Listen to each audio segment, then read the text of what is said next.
The house isn't burned down. That's a good option.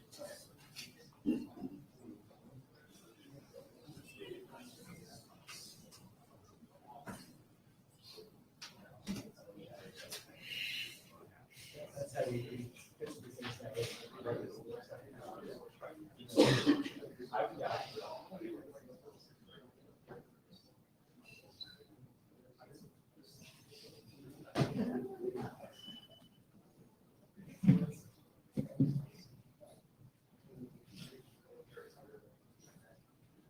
Let's give everyone another minute or two to figure out whether this is meeting 1 or meeting 2. What? Well, yeah, but there's no signage outside, so. Oh, I'm sorry, there's signage not in the obvious place, so.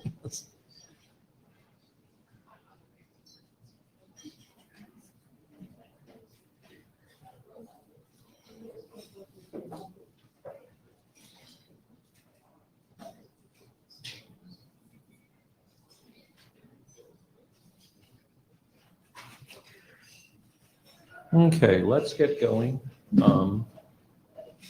So this is the working groups using GitHub BOF.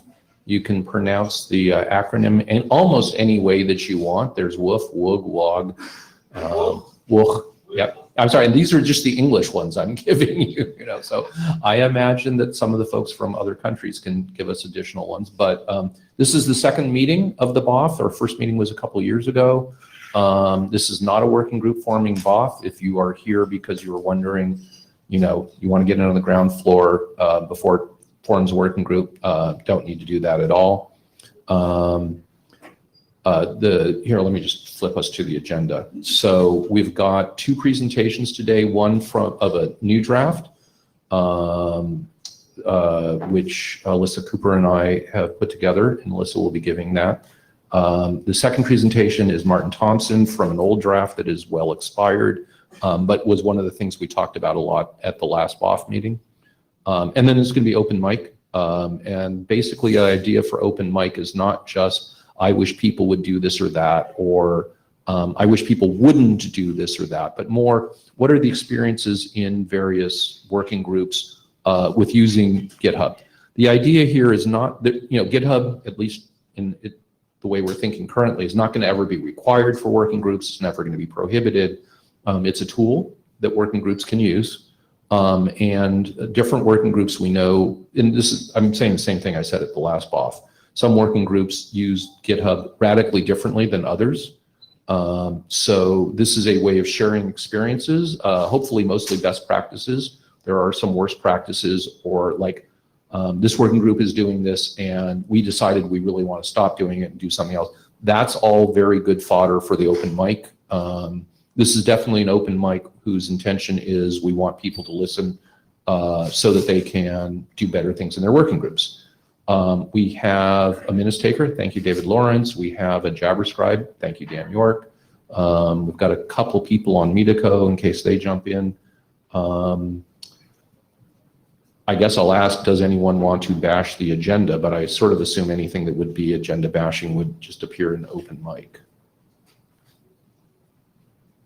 Thank you for, Heather, when you got up, I thought you were about to agenda bash, which would have made me have to type on slides a lot, so thank you. Okay, Alyssa, why don't you start us off?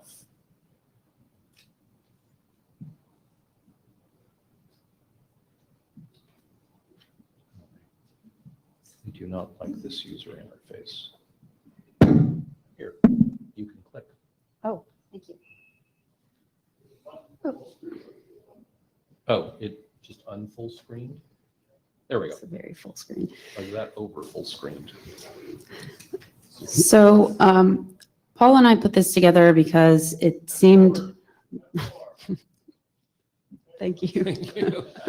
I mean, it's very big anyway. So Paul and I put this draft together because it seemed like, well, I know that I was getting a lot of questions from people who participate in working groups that haven't gone in as deeply on the GitHub train and were wondering about tooling support or naming conventions, like what's the state of play with using GitHub in IETF working groups? And obviously there's a diversity of different practices out there among existing working groups who do use GitHub very heavily, but it was starting to seem like if we could adopt some uniform conventions and potentially tooling to help make it easier for new working groups to start using GitHub, that might be a useful thing to do, and also that the community might feel a little bit more comfortable with that now that we've had more experience with it than we had at IETF 98 the last time we had this BOF. So the goal of writing the draft and having the discussion was to get agreement on a sort of minimal set of administrative processes and conventions to have available for the community so that if working groups choose to use GitHub, then they could use these conventions. It's not a goal here today, nor was it a goal of the draft to decide like every single implementation detail of how to carry out some of these things, nor like how much of this to automate versus to have the Secretariat provide some support for. There's been a lot of really great work in the automation front already. Martin's templates, and Rich has produced a bunch of scripts there as well. So we don't need to talk, I think, too much today about how to implement some of these things, unless people really want to. We don't have to decide those things today, but more, I think, some of the conventions and process things, and then we can work with the tools team and others later to get things actually implemented. So there's roughly 6 of these that are outlined in the draft, and I'll tick through each of these today. Creating an organization for a working group, creating a document repo, backing up and archiving, migrating an existing organization into an IETF style organization, handling personnel changes in a working group, and closing a working group. So the first one is around creating a GitHub organization for a working group. And essentially what I'd like to do is kind of talk about what the features of how this is being proposed, and then hear from people like, do you think this is the convention that we should go forward with? And a lot of this was inspired by what was already written in Martin's draft. It's just sort of picking a particular configuration. So the proposal here is that there would be one organization per working group. The naming convention would be as you see it on the screen. So get ready to bike shed the naming convention. The owners of the organization would be the Secretariat, the area directors in the area, and if you have an out of area AD, that responsible AD would also be one of the owners of the organization. There would be a team of administrators for the organization that would include the working group chairs and the working group secretary, if there is one. You have a question on this? Yeah. I do. Sorry, yeah. This is I'm fairly ignorant of GitHub. Reading the slide. So can you clarify what the differences are between owners and administrators? So my understanding is that owners have the capability of adding other kinds of collaborators. People who know this better should get up because I haven't managed a lot of these. But administrators don't have that privilege. Yeah. So owners can add administrators? Is that the? Yes. Yeah, Martin Thompson, this is not really all that important to this. There's not a lot of difference between the two of them. It's just we need to put them in some buckets, pick some buckets. I think that's what Alyssa has here is perfectly reasonable. So just one thing to think about there, and I think that might be reflected in some of the later issues as well, and also why people kind of looked at this and said, like, who cares? Let's just do something. I tried to think about this from the kind of longer term management perspective. You have AD turnover, you have working group chair turnover, like who's going to manage this through the full life cycle of the working group. So that just might be something to think about here is like, which of these change more often and where do you want stability? And that's kind of why I thought the split made sense. The first thought that came on to me as a work group chair is, am I depending on my area director to actually do something? Do I have to poke them? No, you're like fully empowered, but you can't change yourself. You can't change the people above you, basically, which is the same as in the IETF. So they can kick you out, but you cannot kick them out. That matches to this arrangement. Yeah. I like all this, but Cullen Jennings, sorry. Trivial nit that we might consider somewhere down the road is when I looked at thinking about how to automate a lot of this stuff, just the creation of things, it seems, and it might be much easier to actually just have all of the repos have one organization for the IETF instead of an organization per working group. It might just eliminate a whole bunch of process we have to do and result in it's the same thing, which is anybody, my mantra is it should be no more difficult to get a repo than it is to publish a draft. So if the draft name is Draft Jennings, I should be able to instantly get one. If the name is Draft IETF, TLS, then the TLS chair should be able to instantly approve that. And if it's Draft IAB, then it would be we know what the approval process is for all of those in a very trivial way. It would be no more or less complicated. That's a detail we could talk about either direction. I don't think it changes much of this proposal one way or the other. It's just like maybe that would actually simplify some of this. I think we should name this IETF working group name. More seriously, I'd assume that the purpose of this presentation was to give an example of the kind of policies one might imagine having that we could then bike shed later. Is that not the purpose of this presentation? I would like to bike shed now. And sort of like would love to come out of here and go do it. So if there's things that people really care, like if you don't care about the details, that's a useful piece of information. But if there's details here that you do care about, like let's air them, because like walking out of this meeting, it would be nice to get it done. Although, note we still have 4 more slides. I largely don't care, but Colin's wrong about having having one monolithic organization that's the clusterfuck. Yeah, can you just say like one more sentence? Can I just interject as Jabber Scribe, Stan York, John Clenson has reminded people to please say their names for the audio record later. Thank you.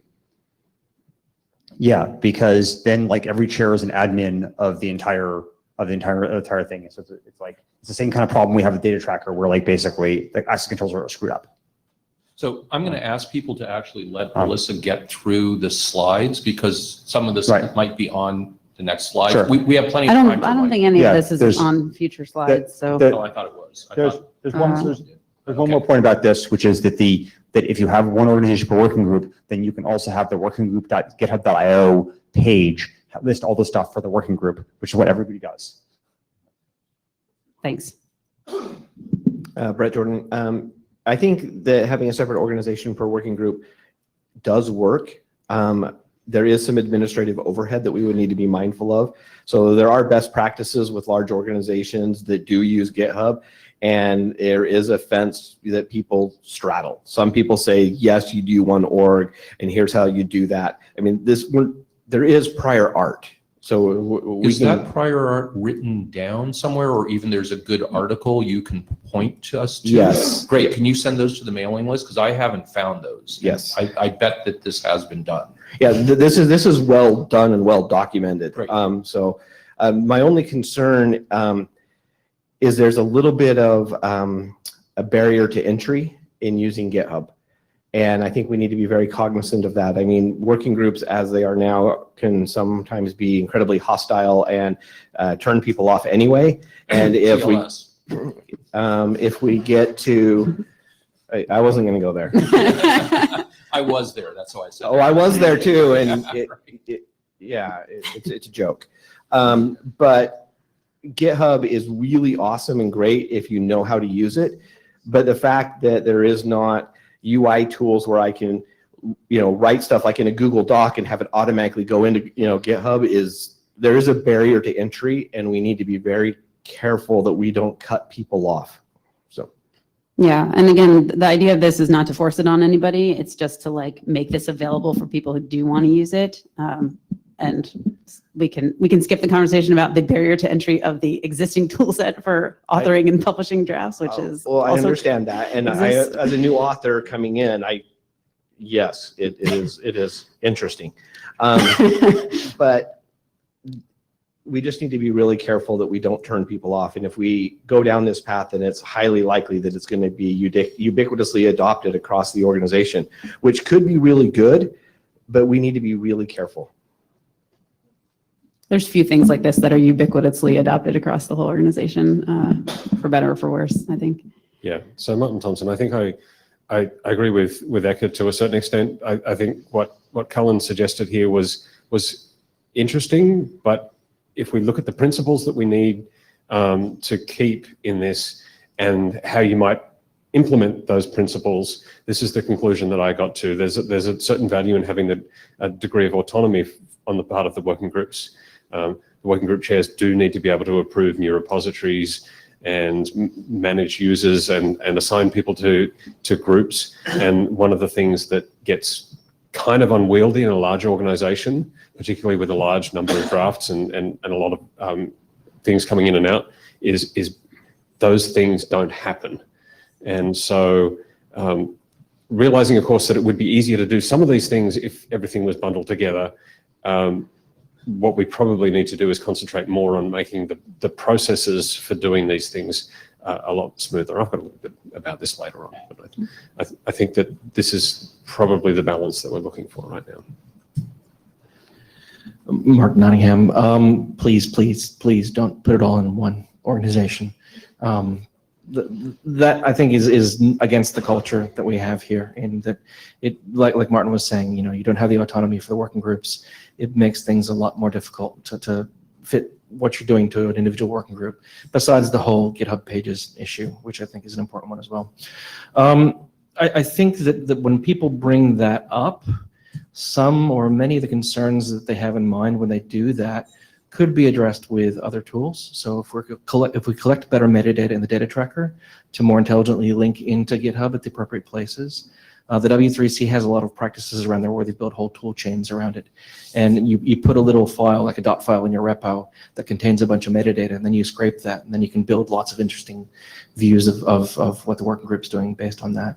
So I'd encourage us to think in that way, in a more kind of loosely connected way, rather than saying everyone must be in this organization. I'm clear. I'm fine with that being multiple orgs. I think the people who spoke to it were sort of reflected some lack of knowledge about GitHub on that topic, given how the actual GitHub pages work. Attached to repos, each working group would have its own repo. But yes, you can. You can also have one for a repo. So I think that the important thing to me is that it's automatable and it happens, that I don't have to track down a chair to get my damn thing approved. That just is there. And that's what we should govern this on. We both want the same outcome, which is it's really easy and low friction to this, and working groups can do different things and can do whatever they want. So I'm 100% on this. I think it's personally, I think it'd be easier the other way, but either way work, that's fine. We just go do it. I think the important thing is we're sort of agree on what we want, which is it just happens instantly.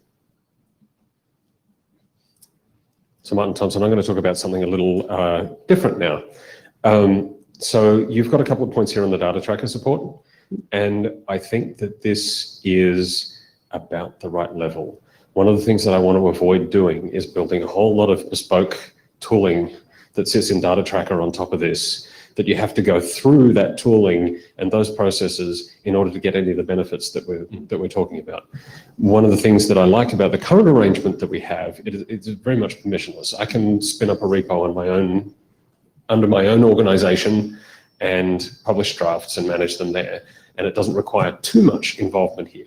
Now, there's some disadvantages to having a complete lack of support in data tracker, but I think really what we want to do is keep that linkage really loose.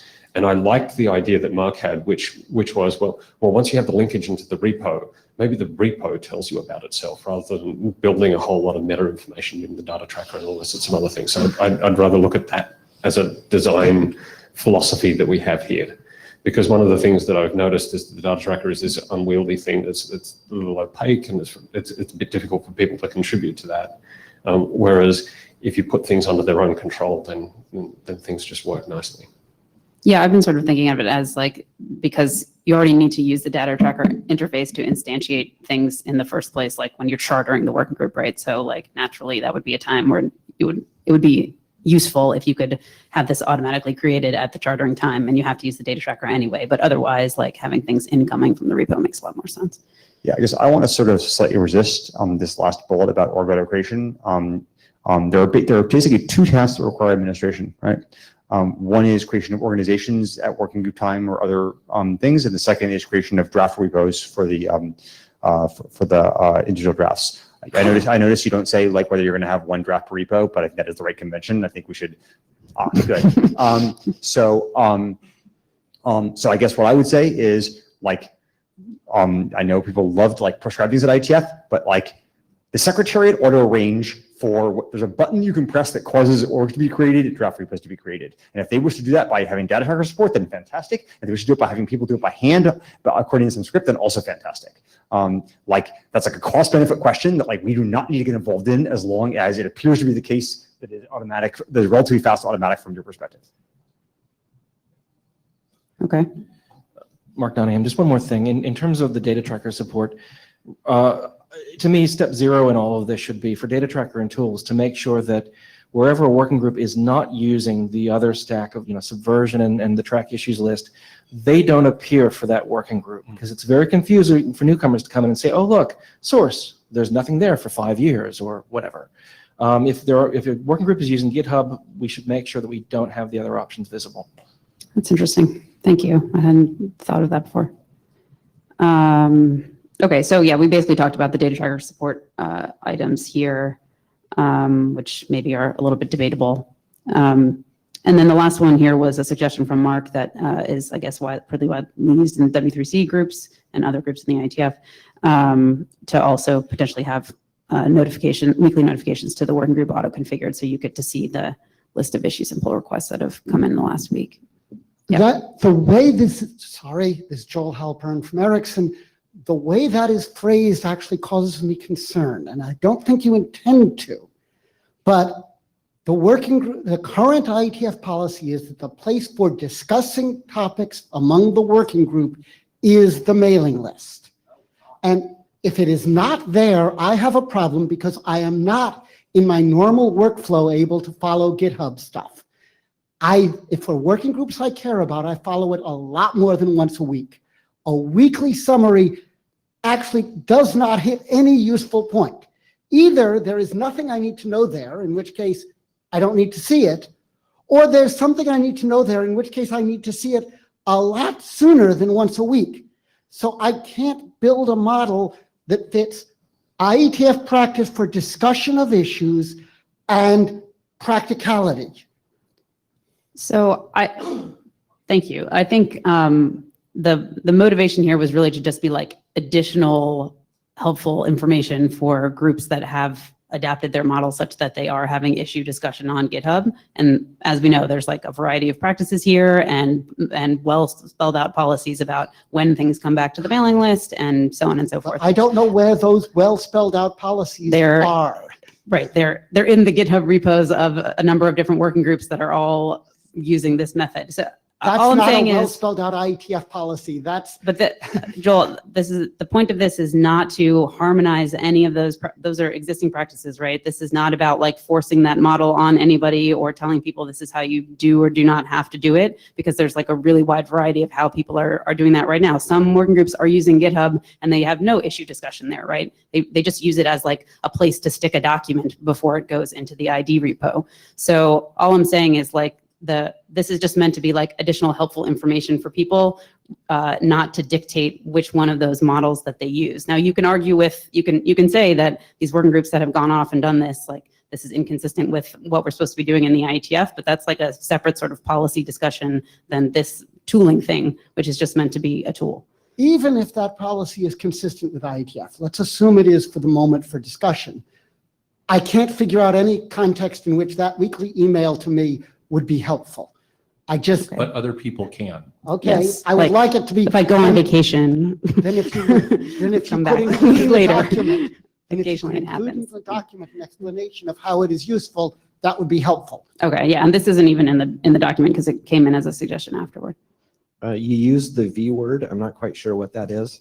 The vacation word. I have no idea what that means. That's for other SDOs. Yeah. So I have a lot of experience in doing this with other orgs and very, very large entities that do this. I'm willing to help.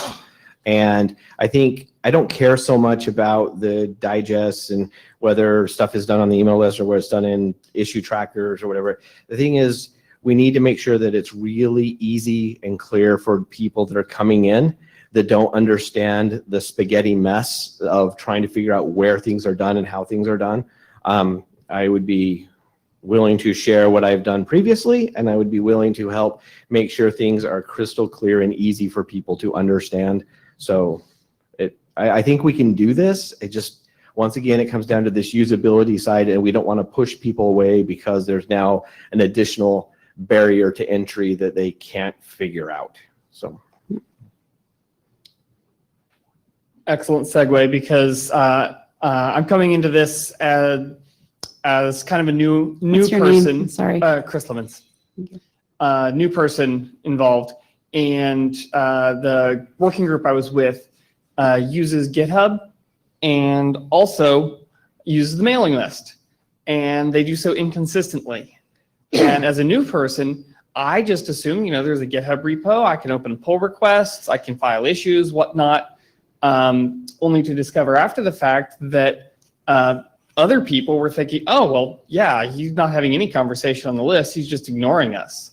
And of course, that was not the intent. There was a miscommunication about that. So whether you use the list or you use GitHub or whatever that policy is, if there was some easy way for a working group to spell out what expectations were for folks that come in, I suspect that some sort of a two-way connection will be useful for some, but maybe not all groups. Because in some cases, it was just a lack of awareness. Well, I didn't see you open the PR. Okay, well, that's fine. If it had sent a message to the mailing list, that might have been useful. And so clarity is just key here. I don't think you're going to find a one-size-fits-all. But there is a huge population of folks that live and die by GitHub, and they love their GitHub issues. I'm one of them, and please don't take them away. So- we're about 10 minutes left. Okay, yeah, and I was going to ask, Martin, do you have a section of your talk today which is going to focus on this or not? No, okay, then we'll talk about it now. So, Mark Nottingham. So in the HTTP working group and then later the Quick working group, excuse me, we spent a considerable amount of time figuring this out. If it's helpful, maybe if we have time later in the session, I can go through the current iteration of the HTTP working group contributing document, because that lays out the terms of contribution and answers a lot of these questions. It's been through a number of iterations, so hopefully that might help clarify or maybe make people even angrier. I don't know which.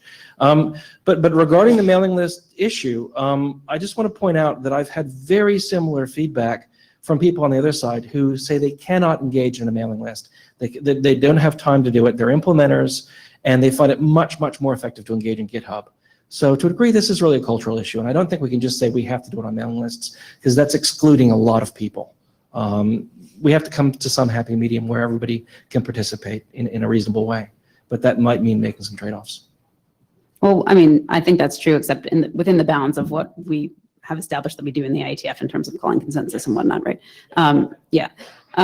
Just one other note. So sometime when we were writing this draft, I also took the examples of all of the contributing documents that I could tell that were sufficiently different from each other. There's like 3 or 4 of them, and stuck them in the main IETF repository. So We've revised ours since, so. okay, yeah, but the idea was just to give people examples of different ways that it's being done right now. So it's Dan York. I was going to stand up here. I am standing up here to say my own, but then I will follow with a channeling of John Clenson. So my comment was to say, I think you're right to say there needs to be some kind of connection in some way. And also, I think there's a larger issue, which Martin and I talked about, and he hit on briefly in his thing too, that one of the challenges I think we need to figure out is how to help people find the conversations about some of these different topics. Because historically, when it's all been mailing lists, you could just go to the mailing list archive and you'd find it. I was helping somebody who's chairing a group here she was asked to help with reviewing a draft that was in another working group that was using GitHub. And she had been told that there was a conversation on this thing, but it was an issue. And then it was actually was over in a pull request. And so I had to walk her through some of how that all worked. And looking at through her eyes, I realized how confusing it actually was to where some of the pieces were in that. And so I do think we need to figure out some guidance or something around that so that we can retain that corporate memory, that organizational memory in terms of helping people be able to get back to that, even if it's in different places like that. I don't have the magic wand to do that. I think it is an issue you need to look at. If you make my hair a little whiter, beard a little longer, and pretend I'm John, he says, with the understanding that I'm an old fuddy-duddy who has never found W3C's use of GitHub an effective way to work, and who has found effort in various IETF working groups even more difficult, my concern parallels Joel's and goes beyond it. This is going to require very careful monitoring to be sure that it supplements existing mechanisms, e.g. mailing lists and IDs, rather than substituting for them. Okay, well, so now he's saying some of what I was saying. We also need to worry about two other issues. One, maintaining the historical record and whether existing mechanisms for dealing with disruption on mailing lists are adequate or need additional tuning. And two, it is important to our process that someone be able to casually follow developments in a working group rather than actively and continually participate in a discussion. And GitHub can make that very difficult unless great care is used. Thanks. There is a later slide on backup and archival, so we'll talk about the history stuff. Harald Alström, relaying some experience. The W2C working group that caused the tool on the last line to be created was mine. So I suppose I shouldn't be accusing Joel of a stunning lack of imagination, but we have actually found it quite useful. We tried a few combinations, and some of them definitely don't work. At the moment, we're running with a combination of notifying of new issues on the list, which is the one being an old fuddy-duddy. I personally use to figure out that I have to go look at issues, and a weekly digest that tells you, oh, someone has updated an issue and I didn't see it. Oh, I have to go look at that. It's actually important that those automatic messages to the list contain links. So, but I wouldn't say it works well, but it seems to be working for us.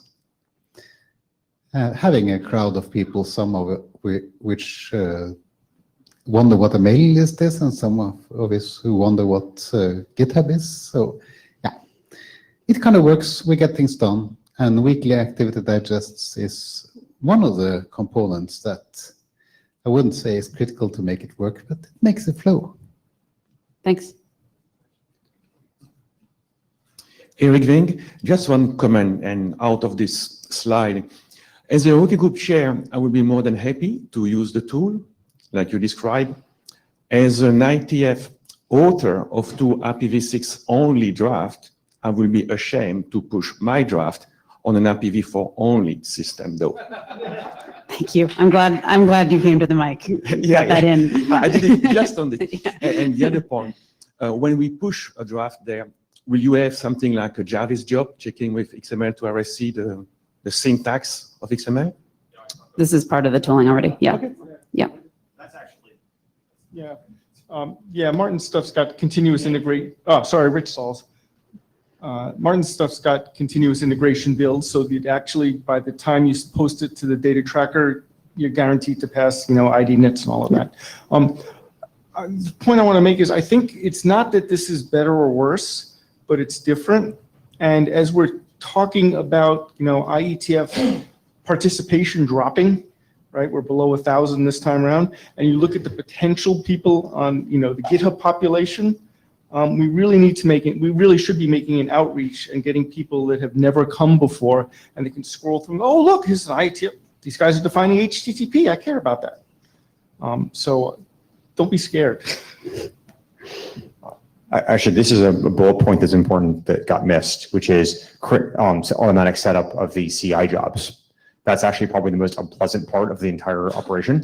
Yep. Yeah, that's actually because you need to set up simultaneously set this up in Circle or Travis or whatever, and you need a dummy account. It's not gonna be pain in the ass. So having Secretary handle that is actually probably the most painful part. Yeah. It is here on the repo slide. So for document repositories, there's lots of different kinds of situations one might find oneself in, wanting to migrate an existing repo, wanting to have a repo with multiple documents. Again, thinking about like minimal requirements, the proposal in the draft here was the part that we would kind of support and automate would be the creation of a document repository for a single document. That's kind of the boundary of the use case. So, you know, any administrator of the org could request this creation. The collaborators would be the document authors. The name would be the draft name, and then it would be automatically configured with, you know, skeleton draft file, all the boilerplate documents that you would need. We could talk about what goes in that contributing file. You know, some sort of boilerplate one, and CI support. Yes. Jonathan, the next. I feel like it would also be useful if the same tooling could be used to create an individual submission in your own organization, which could then be forked into the working group if it becomes accepted as a working group document, so that, you know, you can keep the pre-acceptance history and all that. How easy is this tooling to point at something that isn't an IETF? I mean, the tooling is the same, right? Like this is effectively what Martin's tools already do. Including all the stuff about, you know, the automating the continuous integration, which apparently. Yeah, that's all. That's the part that's already done. The part that isn't done is basically the naming conventions and deciding like who is responsible for this thing. Yeah. So Martin, Tom, there's obviously things that we can do to improve that process, but ultimately, I hope that the process for making an individual draft and making a working group draft are functionally identical. And the process from transitioning from one to the other is relatively straightforward. I've got instructions on how to do that. You just have to go into GitHub and tell it that you give permission to move it somewhere, and it just goes. So I don't think that's particularly challenging either. So there's two things we're talking about GitHub, Cullen Jennings again. There is the draft document, of course, which is easy with everything you just said. But it turns out the part that's far more sticky and harder to deal with is all of the issues and the PRs and the comments and all of that stuff, which you don't want to lose that history as you move from one to the other.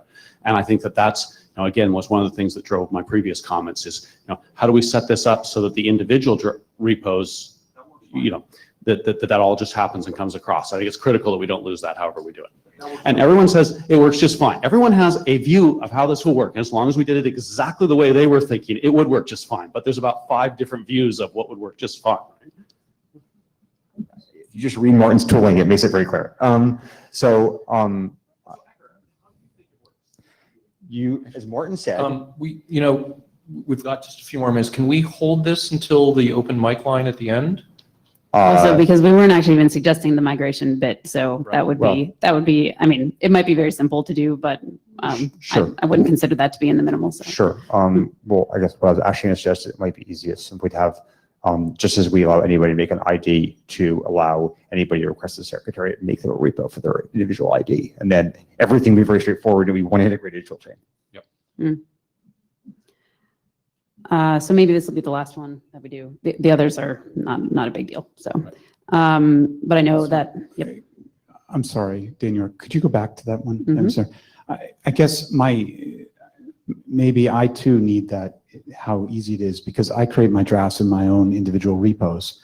And then if one is to become adopted as a working group, that repo needs to move in this environment, or it would be a new repo created in the working group organization. So then how does my content move from one place to the other? Martin's showing me his, okay, look at that, adopting a transfer the repository. There we go. Okay.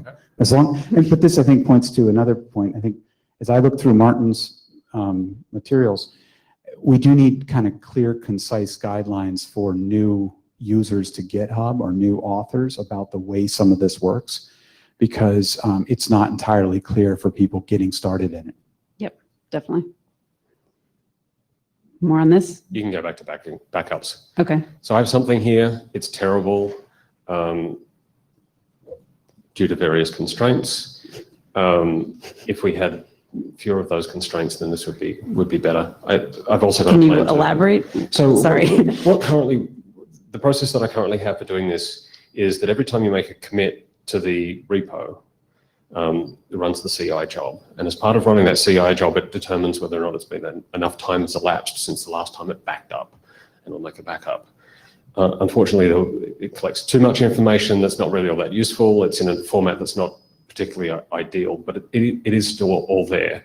And I do have a tool to render the issues that were open, and you can query and do a bunch of other things, all of which you can do offline if you have a copy of the repo.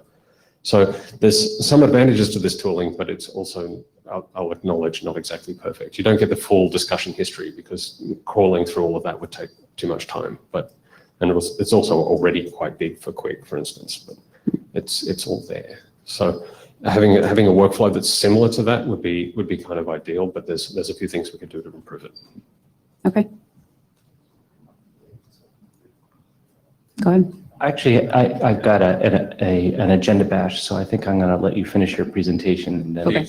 We're definitely over time so far, and we haven't gotten Martin up yet, so. Okay, yeah. So I think, I mean, maybe Paul, if you want to speak to this, but when we sort of threw some things into this draft as potential suggestions with not a lot to back them up. So I think this is definitely an area that we need to address if we're going to go out and say, here's a tool set for people to use. And this was just our initial thinking on that. So actually Paul's initial thinking, because I had no idea. So, so how are we doing?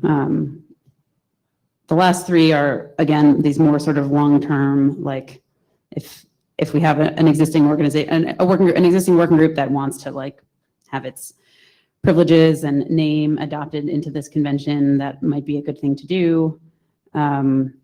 When there's personnel changes in a working group, it would be nice if those were automatically reflected in the relevant organizations, or they actually need to be, right? Like we don't want to maintain people with privileges over things that they're not supposed to have anymore.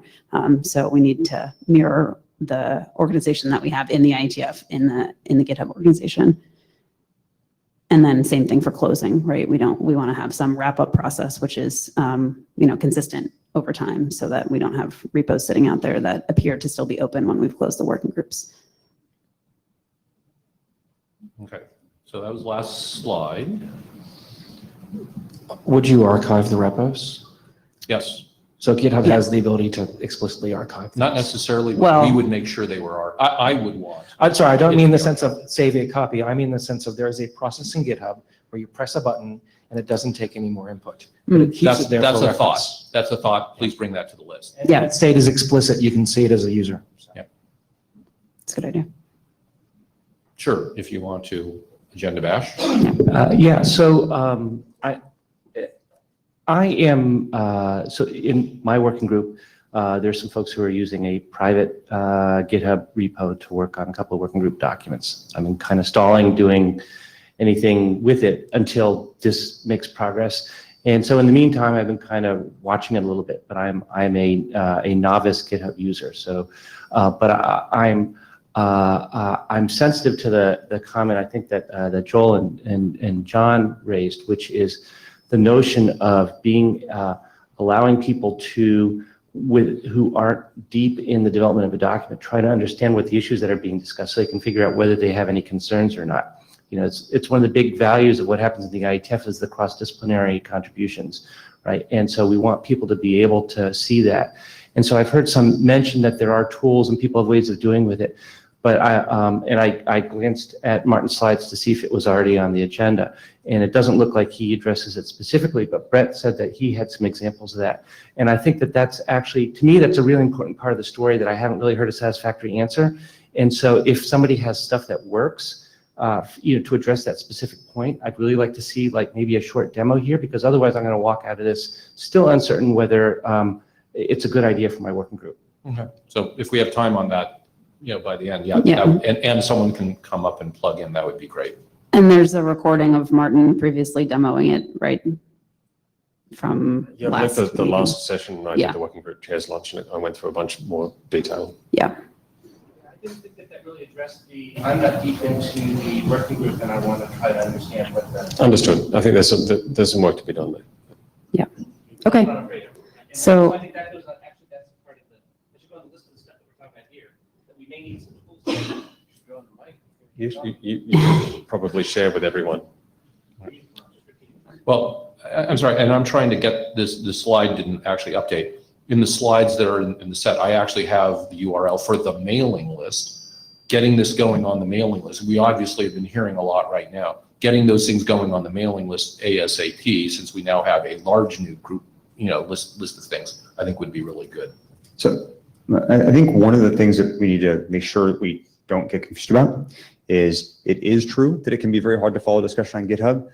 It's also tricky, quite hard to follow discussion on the mailing list. I think it's important not to get confused about the fact that part of the problem is just volume, and that GitHub has caused like an enormous upsurge of participation and of small participation on individual things, like, here are 3-line changes, and that causes a lot more traffic and a lot more stuff going on than your ordinary mailing list traffic would be. Like ordinarily, like I would make hundreds of changes as an editor and then just land a new ID, as opposed to you can track every single comment change I make. And so, like, on the one hand, this comes with you get like enormously more transparency and enormously more like engagement from people outside the IETF, and the consequence is an enormous amount of traffic you have to follow on the mailing list or on GitHub in notifications. So it's important not to get too right on the ass on the tooling, because what we're partly seeing is just like a change in like engagement level as well. So thank you. This has been really helpful. I think Paul and I will sort of take all of this feedback back, probably revise the draft. And I mean, it also seemed to me that moving forward on some of the tooling things, people were kind of ready to do that at the same time as we try to develop some guidance for newcomers. So I think that's the plan coming out of this.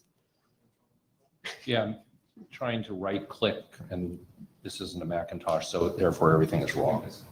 2 fingers. Two fingers works. That's like, yeah, I would have thought of that. Okay, so anyway, let's get your document up though. There's a pink X. Oh, yeah, you have a pink X, yes. That's awesome. You also have a clicker here. I have a clicker. Thank you. All right, so I have a few requests. Oh, look at that. You just wrecked it, Paul. It was perfect. I hit the screen. Yeah, you I undid it. It said for full screen, hit that button. I did. Turns out when you hit it again, Yeah, that's right. So I thought it would be fuller. moving on.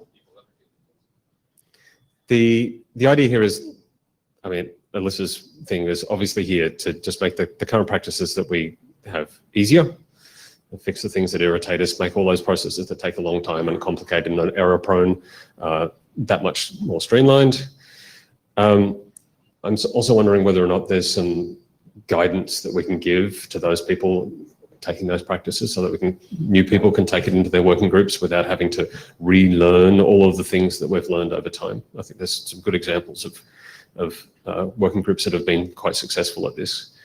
And the last one is, we're not going to force anyone to do any particular thing. I think that's where we got to in the discussion on the how we structure organizations and how we manage them. And it's probably worth highlighting the fact that if your working group is perfectly comfortable with the way they're working right now, nothing needs to change. But we can probably help people out a little bit without making things worse. So we talked about this one here. I think this is exactly the stuff that we talked about. I do have that point that Aaron pointed to here as the first one. It can be a little daunting getting this thing understood and getting the process going. But ultimately, I think what Alyssa suggested here was really important. Though there may be a variation in ways that people work, it would be really useful to have a particular mode that we think is sort of the best one for whatever it's worth, and pick that one and double down on it and provide a lot of support for people who want to follow that path, which means that people who participate in multiple working groups then are more likely to get a consistent experience in those working groups, and we'll have a larger community of people who can provide advice on what to do in certain circumstances, because there's much more uniform experience across those. Oh, look at that. The draft suggests a number of things. How many organizations, one per working group, who owns them, again, same recommendations. how do you maintain this? So a thought that I had when writing this up was that the set of owners on a working group and the linkage between those sorts of things could be checked automatically. So if we have the metadata in data tracker and some other things around, we can go, hey, this particular repository is owned by this particular working group, and it has the following set of owners and admins and editors and authors and whatnot. Double check across between the information that's in data tracker and the information that we see in GitHub, and make sure that that's right on an ongoing basis. So that's another idea that perhaps we could automate, and so that someone would get notified when things get a little bit askew. So if there's a change in area directors, we would have a nice list of emails in our inbox that we can look at and say, yes, well, now we have the following actions to do. And the final question, which I didn't have enough space on the line to put a suggestion up for, but I think I've gotten an answer from discussions here, is that it would be really kind of nice to have the Secretariat have access to the organizations for the purposes of doing things like Eka's suggestion of being able to create a new repo under the org, things like that. Now, obviously, we'd have to set some parameters around that, but that'd be where I'd be thinking on that one. So it would be really nice if we can have a set of boilerplate policies for chairs to pick up. Now, ideally, there's sort of only one of them, but it's quite clear that there's a number of different work modes that people have adopted, particularly divide between whether you have substantive discussion on GitHub or whether you just use it as a repository for drafts and state, or whether you have the full issue discussion in GitHub and whatnot, and having those policies available so that a chair can just pick it up off the shelf and use one of those would be nice. Ideally, it's one. I suspect that we're going to end up with something like 2 or 3 to come out of this. And that covers things like how contributions are made to the group and where do we resolve issues. And we've had a lot of discussion about how the substantive issues are resolved and who is responsible for managing that process. The current HTTP process and Quicker is very similar, is that we will open an issue to track, a GitHub issue to track something. We will follow that through and have a discussion on that issue. On GitHub. And we will have the editors close that issue when they believe it resolved. Now, that doesn't necessarily mean that there is consensus on that. The editors make their own assessment at that point. But as a policy, we've found that having the editors of a particular draft responsible for managing everything that happens in that repository has been the best way to move forward. And there's a bit of discussion in the draft, I think, on that as well. I do actually have a 0-1, but this is the funniest thing. I've had a draft that I haven't revised for a year and I'm still talking about it. Labeling has turned out to be rather important in our work, and having a set of policies around that I think would be good. I think Rich proposed in his setup tool that we sort of set up the labels automatically. Having consistent labeling conventions would be interesting. There's some discussion to have there around different conventions, perhaps for repos that have multiple drafts in them, as opposed to repos that have single draft in them, because there's an interesting question about how you manage triage of new issues. But that's a discussion that we should have. Dan. Dan York. So, when you say labels, you're talking about it for the issues. Yeah. So okay. we manage a large number of issues in Quick, and we're almost up to 2,000 of them now, and we've heavily relied on labels to make sure that we can do that effectively. And I wonder whether or not there is a recommendation we can make for new working groups who haven't got the experience to make their own minds up about what the right policy is for them, about whether we pick a particular path and bless that as well. When you had said earlier, possibly a couple of policies. Right, but we might still pick one of those and say, this is the one we would prefer you use. Maybe. Maybe, I right. can completely see two policies of lightweight and heavyweight. Whereas, Right. quick Right. and HTTP, this would certainly fall under heavyweight. And I could certainly see a lightweight one that, for example, didn't use labels. Right. So far, none of the working groups I'm in use labels, and they're okay. And I totally understand how you would die without them.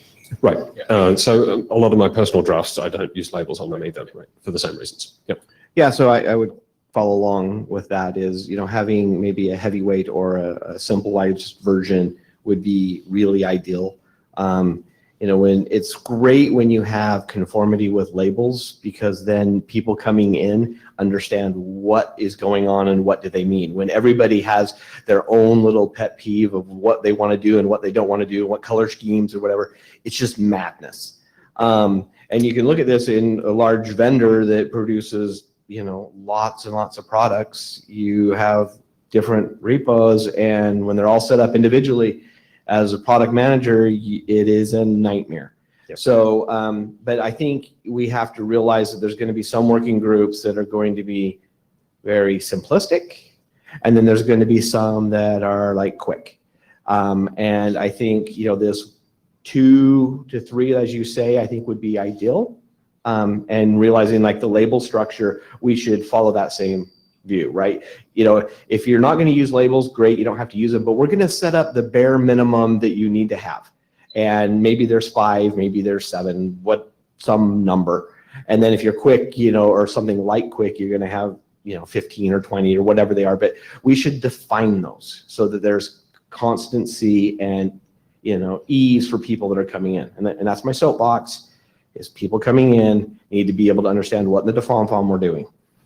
And so I think there were recommendations about having a consistent set of labels, even to the point of saying that they're the same color. It's weird that we start talking about these sorts of things, but that's where we've ended up, and it's been really useful having that consistency. Bike shed is the color. Right. Exactly. Yeah, Rich Sauls.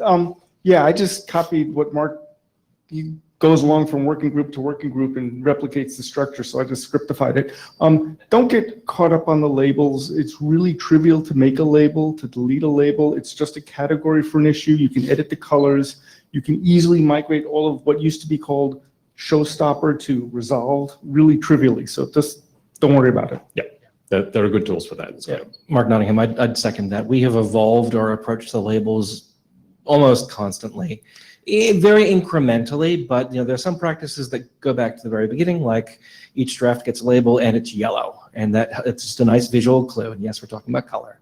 Yeah. But we've refined it over time. I think that's appropriate. We're still learning. I haven't heard anyone saying, "Oh, the label system is confusing." I have heard a lot of people say, "Thank you, that's helpful." Yeah. Just a point of data: the HTTP core documents have 7 labels.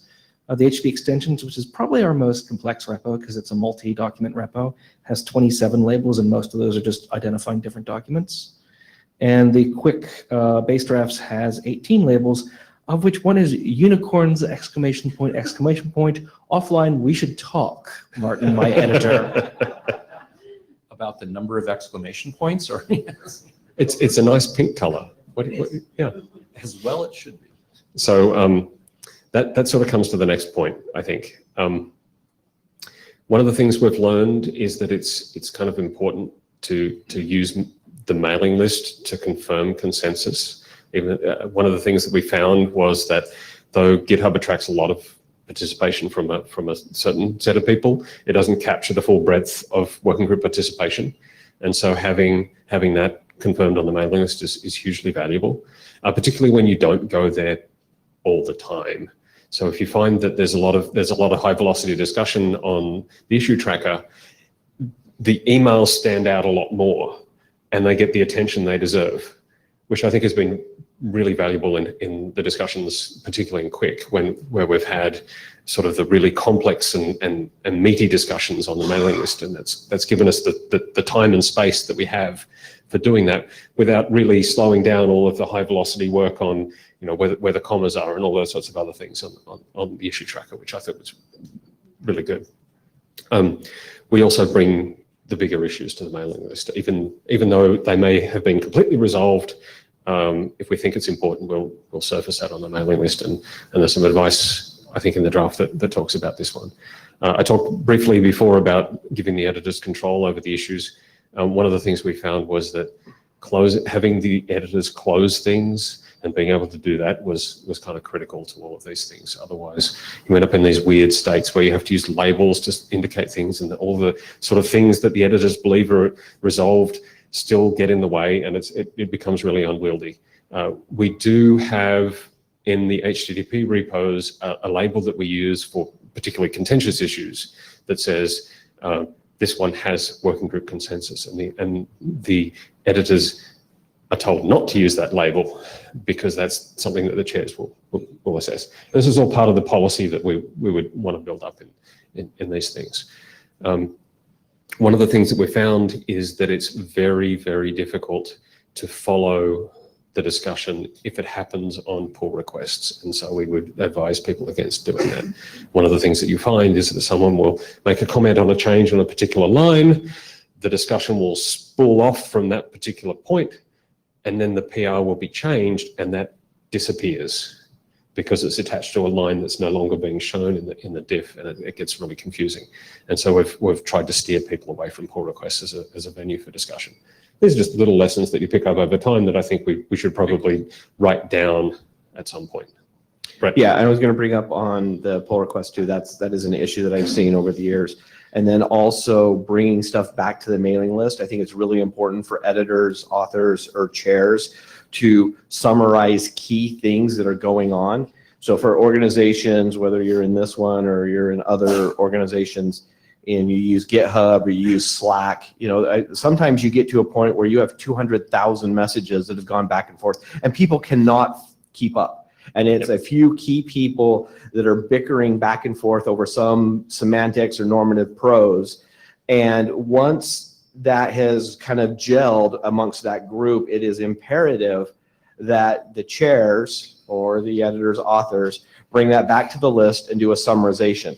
This was what was debated. These were the people that were involved. It's important that you call out who was involved so that people understand like what was the scope of it. Because if it's three people saying that, oh, this is, we have consensus now because three people agreed, that's not consensus. And when you bring it back to the list, then people that are just paying attention to the list can understand, they can have an informed decision, they can know what it is they're supposed to be thinking about and talking about. But it does put an onus for myself, as a chairman in other groups, it requires a lot more work. And so we need to understand that chairs are going to be responsible for doing this, and it's part of the job. So I found that to that point, if the chairs have to do that job, your editors are failing at some level. So one of the things we've found that's worked really well, particularly in HTTP and Quick, is that editors take responsibility for doing this themselves, or proponents of issues or what have you will actually come to do this carry work themselves. Obviously, they can't do things like summarize consensus or anything like that, but they can make sure that those important things come across to the working group. And that takes some of the load off the chairs. Of course, the chairs are watching, and if someone missteps, then they have the opportunity to correct that. But right, but we also have to be careful that there is an inherent conflict of interest when you're trying to summarize a discussion and you're one of the proponents of said view. Having an outside person or a third party, a chair, which a chair should always be outside of the debate, so that they can be unbiased, and they should be able to come back and say, this was the issue, this is our perceived consensus on Slack, GitHub, whatever you're using, and here's kind of where things are at, so that we can make sure that everybody has an informed decision-making capability. sure, yep. It just has to happen. In my view, it just has to happen somehow.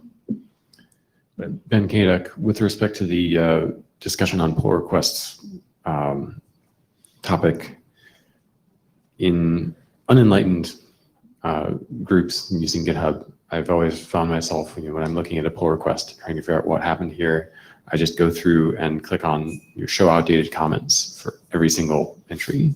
Yep. And then I go through and read what's going on. Yes, you can do that. It's a little difficult. There's also the ability to take one of the comments and turn it into an issue. There's a little menu there, and I encourage people to do that too, because it means that it surfaces those really important points. Mark Nottingham. Yeah, absolutely. We just no discussion on pull requests. You have to really ride that hard. And we Is had there a little trouble way early. to prevent it? No. Okay, that's what I couldn't find one. I was hoping you would say, yes, you. So it's a cultural thing. We had a problem with it early on in Quick, and we just had, the chairs and then the editors just made it a habit that every time you saw it, smush it. Okay. Go do an issue. Yeah. And or take it to the list. Great, Yep. thank you. You have to be able to comment on the pull request because I want the comma here Yeah. rather than there, and we can have a discussion about what that means. But as soon as it becomes substantive, then you really have to recognize that point and out. So in terms of the previous discussion about reporting back to the group and keeping people aware of the changes and summarizing consensus, that is something that we've struggled with to various degrees. On the HTTP core drafts, the guys are really good about reporting changes in the document themselves. We used to have a habit of summarizing the changes to the list every time we released a draft. Personally, I would love it if we had tooling that could take the git commit history and the tags and automatically generate that chunk of text that we can stick into the draft and send to the mailing list with the appropriate links to the diffs and the issues and everything, and it just works. I'm almost there. Because when we were doing H2, I was doing all that manually for every draft as the chair, and it was a freaking nightmare. Tooling would be great there. So my offline backup, if you open the developer tools console, there's like one instruction you can do, and it outputs a change log. I want to get it so I can just either have it pasted into the draft or down at the bottom of the change log. I get that. Or I can paste it. Yeah. But in terms of consensus, I guess we've had this interesting transformation where when we first started doing this, we used the GitHub issues list to record consensus. So we had a has consensus flag, and we had and we did the consensus calls around the issues, and that it's a lot of process around it, and I think we came to a point where we weren't convinced that it was actually helping in terms of consensus. So we've migrated to a much more dynamic, I guess, model where the only place we're using that has consensus flag is when we have a truly contentious issue and we have an explicit consensus call on a list, and we want to remind ourselves that we did that. But it's not for every single issue. Our attitude is, and this is in the current contributing document for HTTP, our attitude is that the final judgment of consensus is in working group last call and IETF last call, and everything before that is moving towards that. And if we can have checkpoints along the way where we can confirm that we're in the right direction, that's great. But it's not like we'll issue number 453 has consensus and we can't reopen that for every single issue. I don't want people to think, and this is something we really try to make explicit in our contributing document, is that the issues list is not the reflection of consensus. It's a reflection of how we're managing the discussion to get to consensus. Right. And so one of the things that we've been very clear about in this policy is if you think you have new information and the issue is closed, open it. And we're very open to that sort of thing. Just to be clear, we only have 20 minutes left for the working group. So. Oh, okay, good. I forgot. BOF, sorry. Thank you. BOF, non-working group forming BOF. One other important lesson, which isn't on here, is that using the GitHub pages is a great way, especially for folks who aren't that conversant in GitHub, to give people a set of links and a set of entry points into the work so they understand how to navigate it. And we've done that in HTTP and Quick, and the feedback we've had is good on that. So Mark just led to, it's Dan York.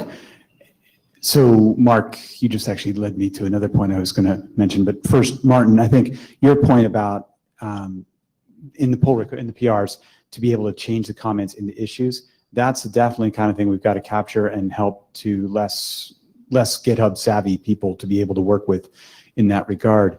I think, Mark, to your point, and Martin, you mentioned this in your draft, that about creating going down a little bit more granular here into the individual drafts and creating a text version that people can be able to look at in that way. I think that is something that does need people to be aware of or to understand. I mean, when I do my repos, I save a version of the text copy directly in there. Yeah, don't do that. I do it because it's been the way that I've found in my own individual ones so that I let people be able to go see it. So they can, if they want to review the draft, they can look at the text version without having to go and take the XML version and go and generate their own type of thing, et cetera. Take a look at the quick repo. We use GitHub Pages, and it's automatically generated. Nice HTML. It's much better. So I guess I would say, again, this is where we need to get guidance for authors or for new authors, especially about how to do this kind of thing. Yep. Because I'll be the honest and say, I don't know how to do that. So, I need somebody to, I'm sure I'll look at your things and be able to figure it out, but we do need to be able to provide people with that kind of thing. Yep. Now, John Clinton must know when I'm about to walk up here and say something, because then he throws something in here at that moment. So pretend I'm John again. Think about that, quote, bickering back and forth, unquote, and trivial editorial changes of the variety for which we historically encouraged private notes to the editors, not working group list discussions, in the context of what it does to the volume and signal noise ratio of any automatic backup and archiving system. Yep. You want, because we do want to. Yeah, I think we're going to move on. But they're tagged editorial. All right. So we really are, like, I want to have at least a little bit of the bite time. yeah, what else have we got? Ultimately, we want to make sure that it's easier to do the things that we're doing here. One of the key complaints that I've heard is that people see a draft published and they want to be able to contribute and they don't know how. We need to pave that path. We don't want to put policies around people contributing. We just want to let people open issues and pull requests and what have you, and simply be prepared to deal with the consequences of that. And yes, that sometimes means it's a little bit more noise. And we automate the processes where we validate changes. I think the CI setup that we have has been really valuable in that. Maybe some people aren't happy with the level of sort of pernickety-ness that is being involved there, but I mean, you'll get over it eventually. I think we've already got through most of these ones. I'm going to do this last one as soon as the data tracker actually has the ability to do that. And that will happen automatically for the folks using the tools that I have. I already have tools to make it possible to snapshot the work and upload it to data tracker as an internet draft with a number on it. If people are not familiar with how that works, you tag the repo, you push the tag, and it just happens. You get an email and you have to confirm it. It's part of the authentication we have. And maintaining the readable copies, as we pointed out, is crucial for people who are contributing. I don't think anyone who contributes to Quick on an ongoing basis looks at the internet drafts that are on the data tracker. They look at the editor's copy because it's that much more accessible. All right. Now, because we weren't having a working group forming BOF, here's my idea. Create a working group to work on these policies and develop a list of requirements for what it would take to implement those policies and streamline those policies. And I think that Alyssa might have said exactly the opposite. So it'd be interesting to have this discussion. And she's the AD. She has an opinion too, and I respect that opinion. I respect her being the AD. And so I don't expect this would be particularly complex, but I'm suggesting that perhaps after this session, we knock around a charter and try to work out what the work would look like. But I think there is some work to do here around these policies and sort of normalizing them just a little bit. Because we've I think now reached the point where we've got sufficient experience with what's going on that we can at least take the first cut at this and roll it out a bit more widely and give people an officially blessed work practice and double down on the tools to support that work practice. Right. So Fred Baker, as part of the tooling for that, would we then be setting up an IETF repo or an IETF service? There is an IETF organization already, but if the idea is to go computer running something like GitHub. Oh, no. No. Fred, you're asking would we be asking AMS or whoever to set up a computer? So far, that has not been at all on the table. So we're not going to fix the IPv6 problem. Oh, terrible. I think that's an anti-goal. Yeah, just to clarify, you can't actually run on-prem GitHub. You can run on-prem GitLab, Right. but you can only do the hosted service for GitHub. So the value of GitHub, to my mind, is primarily in the community of people that are participating there already. If we were to set up our own, we would lose all of that. Alyssa Cooper. So just to clarify, you're proposing a working group because the thing that you feel like needs some sort of consensus is which set of policies are going to be recommended? Okay. I think a working group also might be useful so we could have an interim. I don't think you can have an interim for a BOF. Wait, there has been an interim BOF before. Didn't you do an interim BOF? Benoit? Anyways, I believe an Some sort of interim would BOF? actually, since No. we're out of time, I think an interim of showing tools and such like that would be useful and such like that. I don't want to have to set up a working group just to have an interim, but yeah. No, I mean, we can have a conference call. I guarantee you, we don't need a working group for that. I don't know. I feel like the feedback on the list when we proposed the BOF was sort of like, why do you even need a BOF? Like, just go do the stuff. And, spinning up a working group can be done with minimal overhead, but it's still some overhead. So I would like to hear from other people if they think it's needed, or, go write a charter and put it on the list and let's see. But coming into this, I sort of thought people thought even that was overkill. We could just kind of keep talking about it and then go do stuff. This was just a half-baked idea when I was, out of my skull sick. So if this doesn't work, then this doesn't work. I do think that we need to do these things, however that happens. But And I think we need to have consensus on them. right, and so that's why I sort of gravitated more towards the working group side of things. They're supposed to be cheap. If they're not, then maybe we've done something wrong. Yeah, I mean, that matches my view. I mean, we need to do some work, and we need to publish some documents and call consensus on it, and we have some built-in mechanisms for doing that. So we might as well use them clunky though they are. Yeah. And study some stuff. So maybe a study group would be good. Yeah, we'll call it a study group. So you will note that I've not proposed anything here related to the draft that I am talking about. Which is well expired. Well, I didn't talk about that draft when I talked last time either. Yeah, right.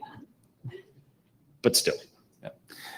Adam Roach, if we're developing a to-do list, I want to point out that I heard in this room, and I think I heard last time also, a desire for better training on GitHub in general and the tools that you built around it.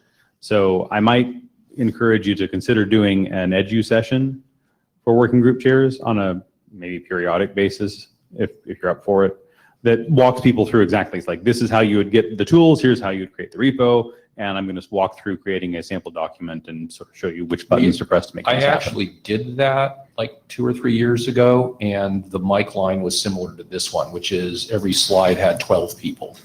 So That sounds like people were thirsting for knowledge. That sounds extremely useful. Oh, absolutely. But yeah, no, it was as active with working group chairs as it would be with, the edu for beginners. And the session last meeting was pretty well attended and had a great discussion as well.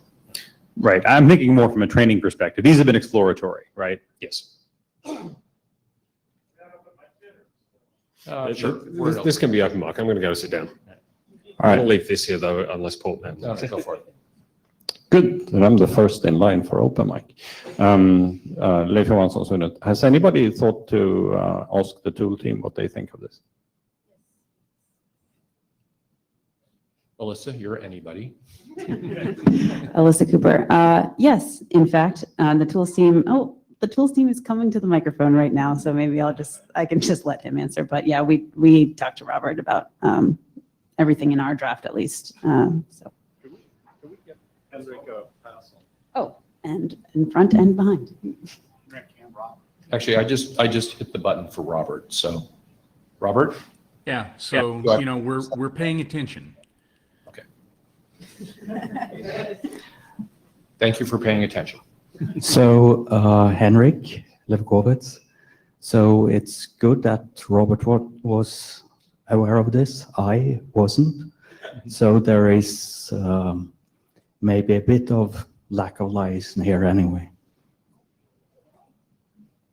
Brett Jordan, I would support if we want to go down the work group path. I think that's fine. I think a deliverable coming out of this, in addition to the policies, is some really crisp, clear documentation for how newcomers, come up to speed on this. Yes, there's going to be bike shedding and people are going to have little, pet peeves with whatever, but we need something that's crisp and clean and easy to use. Otherwise, it's just going to be a nightmare. Dan, you're +1 to that, but also I think there's some other pieces, Martin, you got down before I was going to say it, but Nelson, I think there's some things we need to think through too for the individual authors in terms of, just what practices do we want to encourage around tagging, of the repo and pieces like that, and naming of files, just some of the ways that there's, I think, guidance that we can offer to people when they're starting out. And I think also, I'm sensitive, I've been trying to help people get started writing drafts and get started with working with some of this. And I think we need to make sure that the tools that we offer, that they are also accessible to people who are less savvy in some of just the usage of GitHub and pieces like that.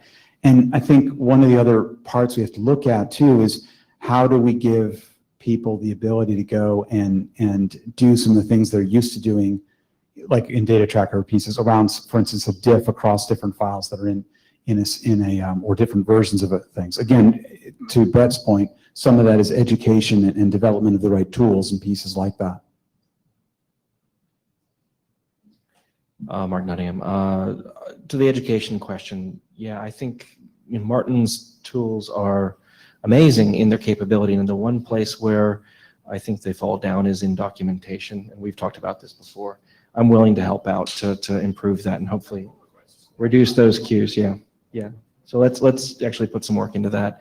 I don't think we can ask Martin to do much more because he's done so much there already. So I would ask you, since you are a working group chair of a group that has actively been using them, and you don't have that many authors active right now in your working group, is to ask the working group to help on that, because these are people who are experienced with them, who know them, and some of them might remember how it sucked to start using them until they got to know it. So, it's sort of like when we say, hey, is there a professor around who has some grad students who can work on this? I would say, are you a working group chair who has participants who might be able to work on that? That's an interesting suggestion.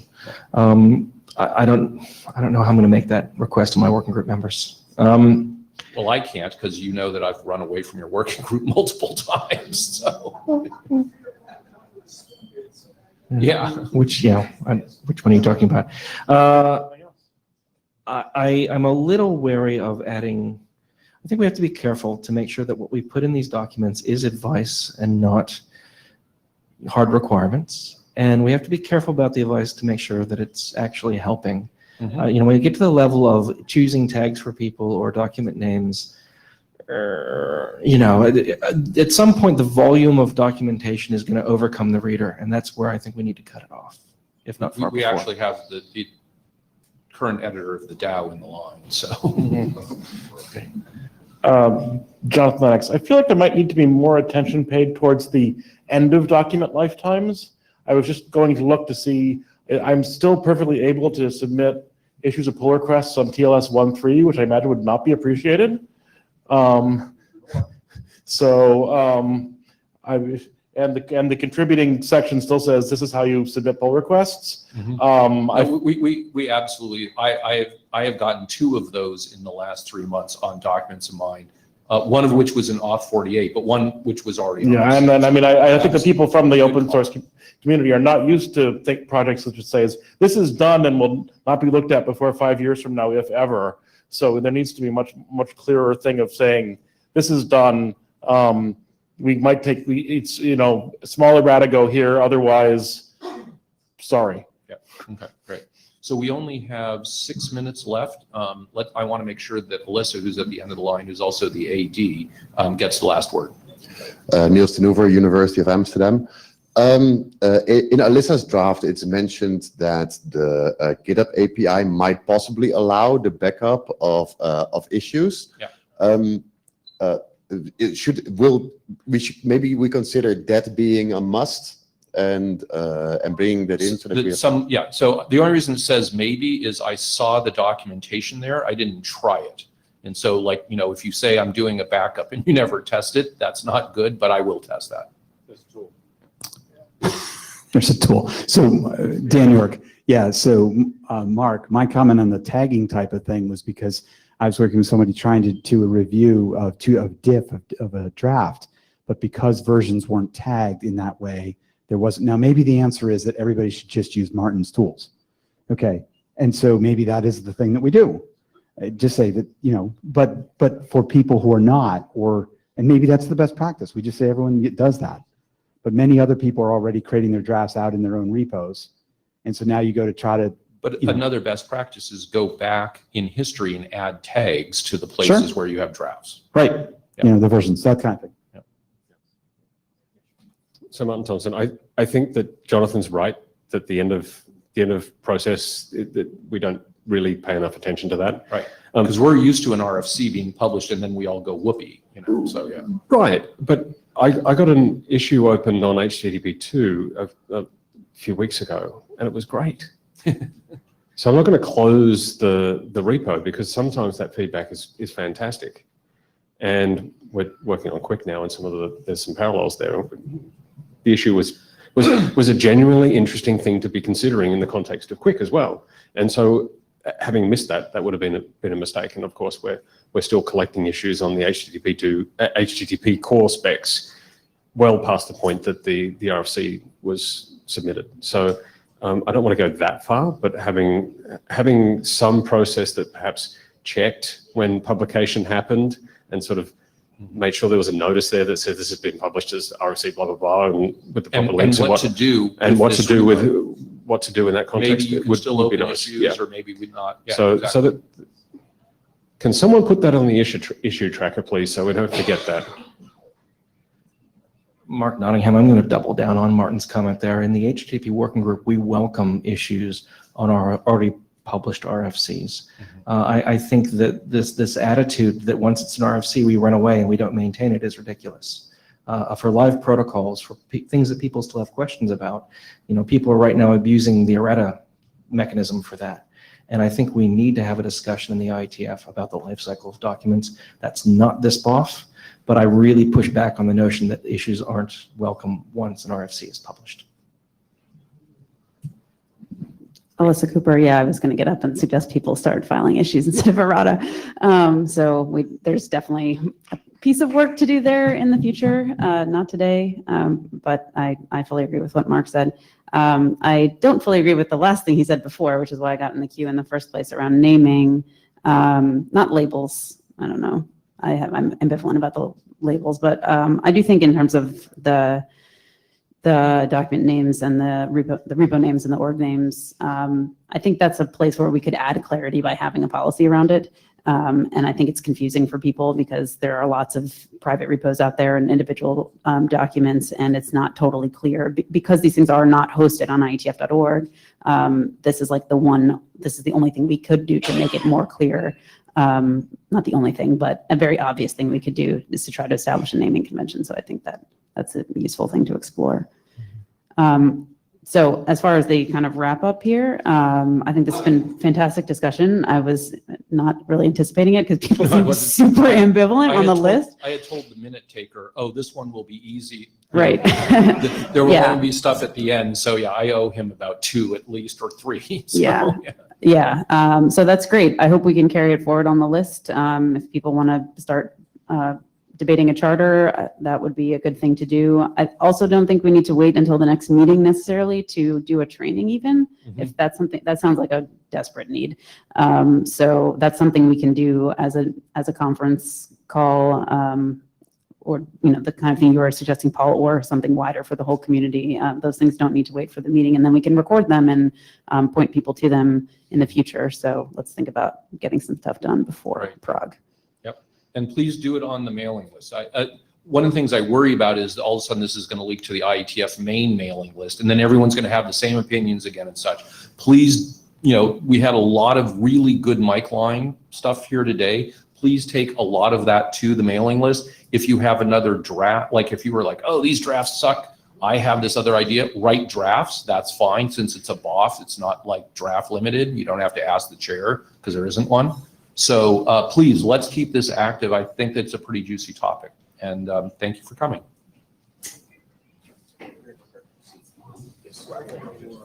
Oh, blue sheets, I know they went around, where are I they? think that falls out. Conan falls out from the tools. Oh, excellent, That's thank you. like fairly obvious. I was wondering when you were. Have all sections in the repo. That's what I'm scared we're getting to. That repetitive documentation. Okay, great, you know, that actually might be good to make this attention.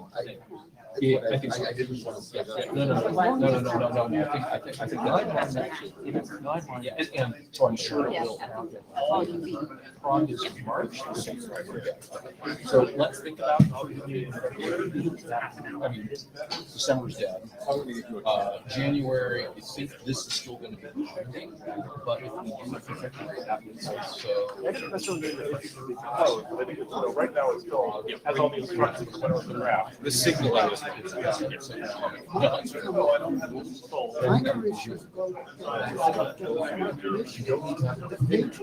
No, because it'll be the computer like games and stuff like that. Yeah, exactly. No, because that's exactly what we do. But other people do stuff with them. Yeah, so having that. Yeah. I'm taking. No. The draft and the secret pass, they're gonna look really bad. What workshop?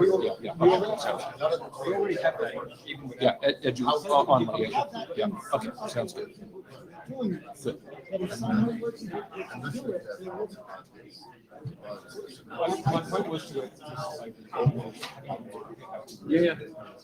There's no way.